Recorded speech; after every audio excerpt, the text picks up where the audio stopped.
35 বছর বয়সী স্কটল্যান্ডের ফুটবলার গ্রেগ স্টুয়ার্ট স্বল্প সময় মাঠে থেকে গেম পুরোপুরি পট পরিবর্তন করে দিতে পারেন এই ফুটবলার এবং 80 মিনিট বা তার পরবর্তীতেও মাঠে নেমে তিনি কিন্তু মোহনবাগান জার্সিতে ম্যাজিশিয়ান হয়ে উঠেছিলেন।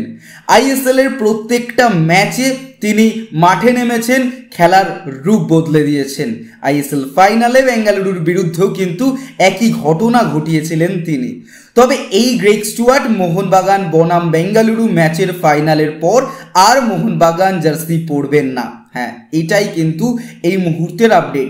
যদিও এই আপডেটটা জানুয়ারি ট্রান্সফার উইন্ডো থেকে শোনা যাচ্ছে যে গ্রেগ স্টুয়ার্ট আর থাকছেন না মোহনবাগানে এবং মোহনবাগান কিন্তু এমনই সাহসী সিদ্ধান্ত পূর্বেও নিয়েছে।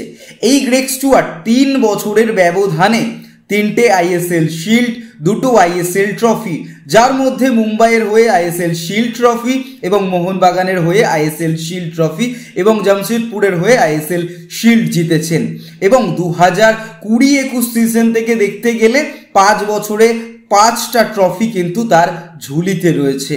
এই গ্রেগ স্টুয়ার্ট আগামী দিনে কোন ক্লাবে যাবেন তা এখন কিন্তু এই মুহূর্তে জানা না গেলেও পরবর্তী তার ক্লাবের জন্য আমাদের তরফ থেকে শুভকামনা রইল।